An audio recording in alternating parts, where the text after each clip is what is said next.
viadak ini menggunakan LRB, Mas. Jadi LRB ini lead rubber bearing. Lead rubber bearing itu adalah perletakan, jadi letaknya itu di antara pier head dengan box girder.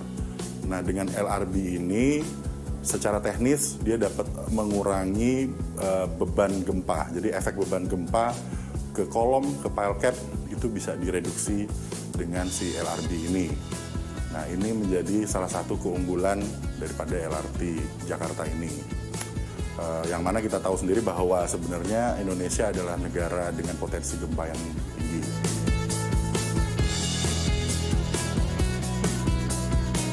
Jadi rel kereta, kalau misalkan biasa kita naik komuter lain atau yang lain-lain, itu masih agak terasa ada sambungan.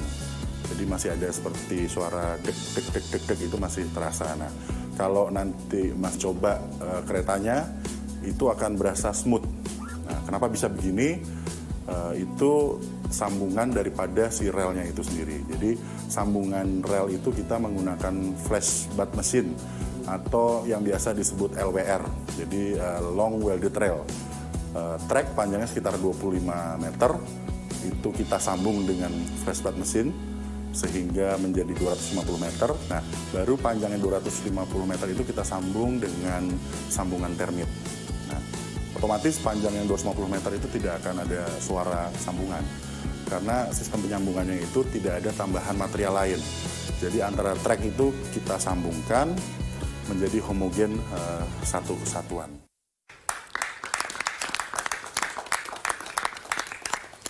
Wow, teknologi yang digunakan ini sudah luar biasa canggih. Pilihan moda transportasi yang bisa dimanfaatkan oleh masyarakat di Jakarta juga banyak dan beragam. Tapi Pak Dandung, ini PR-nya bagaimana caranya agar mengintegrasikan. Ya. Ini kan masih agak menjadi PR ya, waktu itu program OKO Trip sepi peminat nih. Kalau betul ini kalau sudah ada LRT seperti apa strateginya? Kembali ke Pak Dandung. Ya, terima kasih Mbak Ayu. Kita lanjutkan diskusinya. Ini tentang DKI dulu Pak, ini Pak. Betul. Karena DKI itu kan sangat kompleks, orangnya banyak, kemudian perilaku behavior orangnya juga macam-macam gitu Pak. Moda transportnya juga macam-macam Pak, dari bajai sampai kereta. Nah, kalau menurut Bapak sendiri nih, kan kita sudah punya, hampir punya MRT, kemudian LRT Jabodetabek, busway udah duluan, kemudian belum yang bis konvensional Pak yang itu. Bagaimana sih Pak mengintegrasikan ini Pak menjadi satu sistem? Kalau menurut Jakpro sendiri punya impian nggak selain dari Kemenhub tentunya gitu? Betul Pak. Sebetulnya kalau dari integrasi itu memang nanti kan kita tergantung dari bagaimana Kementerian Perhubungan menetapkan trase-trasenya Pak. Termasuk juga nanti dengan Pemprov DKI gitu. Nah, tapi yang paling penting menurut saya adalah bagaimana mengintegrasikan sistem tiketingnya misalnya. Iya. Nah, ini setiap orang misalnya bisa dengan suatu sistem bisa naik LRT kemudian turun nyambung ke Transjakarta, kemudian nyambung lagi ke MRT dengan hanya satu sistem. Gitu. Nah, ini mungkin sebaiknya dari awal kalau impian saya dari awal tuh sistem ini yang harus kita integrasikan. Dulu. Gitu. Ya. Ini berkaitan, ini kan sistem transportasi tidak lepas dari sistem sosial. Mungkin Pak Nur Zaman bisa menjelaskan. Artinya gini, ketika kita ngomong transportasi, pasti tidak bisa terlepas dari tadi, hunian gitu. Kan kita mengenal lagi rame TOD Pak, Transit Oriented Development. Gitu. Kalau LRT sendiri Pak, Jakarta gitu, kalau dihubungkan dengan TOD, seperti apa Pak ininya, konsepnya gitu? Iya, jadi dengan adanya stasiun-stasiun baru ini akan memberi potensi pada area itu dikembangkan sebagai TOD. Meskipun tidak semua stasiun. Mungkin yang di area Kelapa Gading sebenarnya karena sudah berkembang menjadi pusat kota juga itu nanti juga lebih berkembang. Tapi nanti mungkin di bagian yang lain kita tahu seperti di Cibubur itu juga sedang dikembangkan area TOD dan di yang lain. Di seluruh kesempatan sebenarnya orang bisa tinggal di area di sekitar stasiun, sehingga masyarakat itu tidak perlu menggunakan kendaraan pribadinya lagi, dengan sangat mudah bisa menggunakan transportasi publik, terutama LRT, dan ini punya keterhubungan dengan jaringan yang lain. Jadi yang tadi disebut Pak Dwi sebenarnya betul, yang penting integrasinya. Dan yang lebih penting juga sebenarnya selain kita mengembangkan TOD yang ada di pusat kota, tapi di lingkar luar Jakartanya sendiri ini juga harus dibuat pusat-pusat park and ride. Jadi ketika mobil pribadi itu ditahan untuk tidak bisa masuk ke Jakarta, tapi dia cukup berhenti di pusat-pusat park and ride, dia bisa beralih ke kereta. Ya. Dan ini akan mengurangi banyak sekali penggunaan mobil pribadi, bisa ditekan. Bahkan DKI sendiri sekarang sebenarnya sudah punya Perda nomor 1 tahun 2014 itu sudah mengatur area terutama di segitiga Sudirman, Tamrin, kemudian Kuningan, Gatot Subroto, bahkan sampai lebih luas dari itu. Ya. Itu diatur parkir itu akan dibatasi. Oke. Apalagi yang berdekatan dengan stasiun-stasiun transportasi publik. Ya. Itu bisa dikurangi sampai cuma 25%-nya. Misalkan kalau peraturan perkantoran itu tiap 100 meter persegi satu mobil, itu nanti bisa tiap 400 meter jadi satu mobil. Oh, dibatasin parkir. Sehingga parkir akan menjadi sangat mahal. Dan orang mau tidak mau untuk menggunakan publik berorientasi pada kendaraan atau transportasi publik. Sehingga ini mendorong masyarakat juga untuk bisa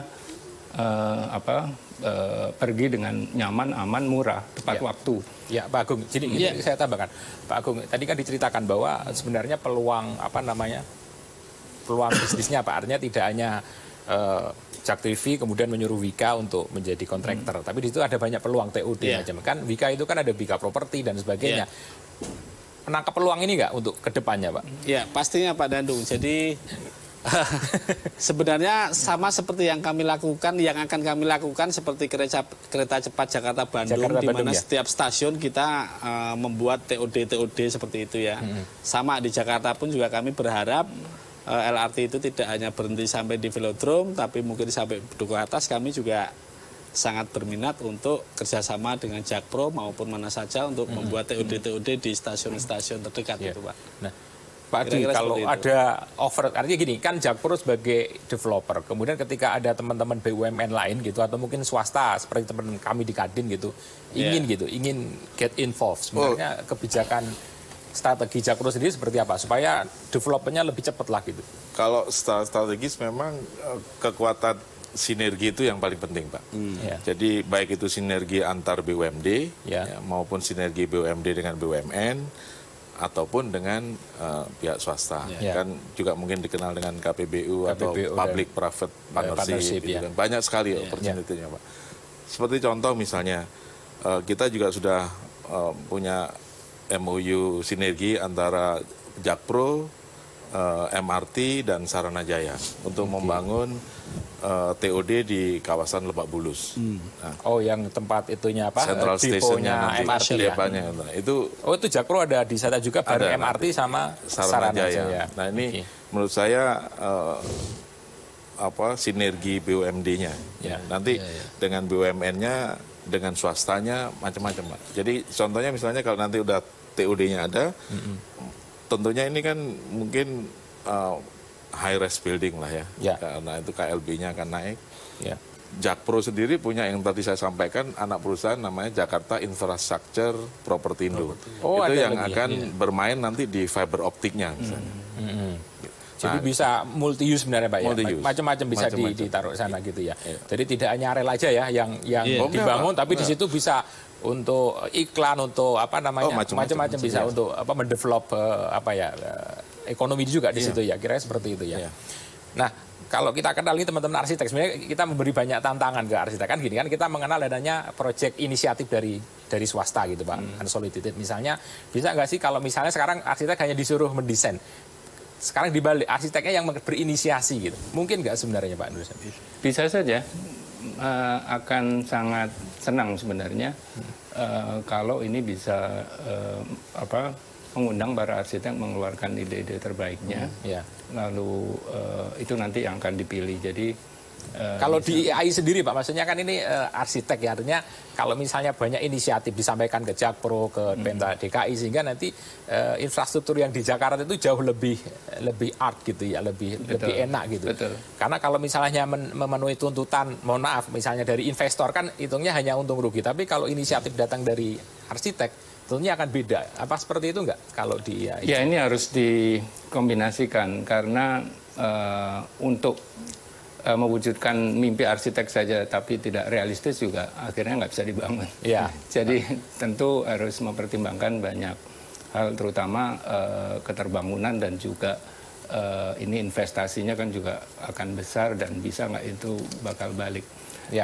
Karena itu juga harus mengedukasi arsitek bahwa dia juga harus mewujudkan idenya juga harus realistis. Saya kembali ke Pak Dwi sebentar. Sebenarnya kalau ketika Jakpro punya inisiatif mengundang teman-teman arsitek nggak sih?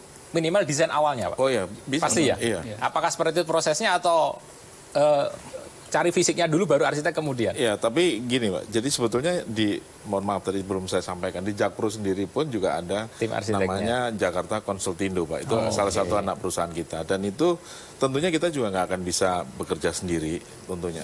Pasti akan mengundang teman-teman dari arsitek, teman-teman dari BUMN karya ataupun dari BUM swasta ya, badan usaha milik swasta. Tapi yang jelas Pak, ini harus kita pikirkan bersama. Karena nggak akan bisa seperti tadi disampaikan oleh Pak Danung bahwa ya KPBU atau Public Private Partnership itu kan ada dua tipe, ada yang solicited, ada yang unsolicited. Jadi kalau yang unsolicited mungkin ide dari teman-teman swasta, teman-teman arsitek, nanti ditawarkanlah kita ke Wika dan segala macam. Oke, menarik sekali Pak diskusi kita. Akan break sebentar, Mbak Ayu. Ini diskusi luar biasa. Betul, kita masih punya segmen, nanti ada telepon interaktif ya. Betul, kita setelah jeda kita ada telepon interaktif dari masyarakat, bisa berpartisipasi melalui telepon interaktif, bisa dicatat dari sekarang 0215155111. Kami akan kembali usai jeda berikut ini.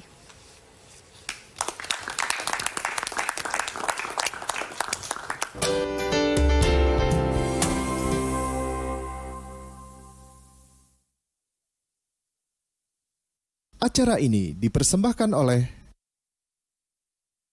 didukung oleh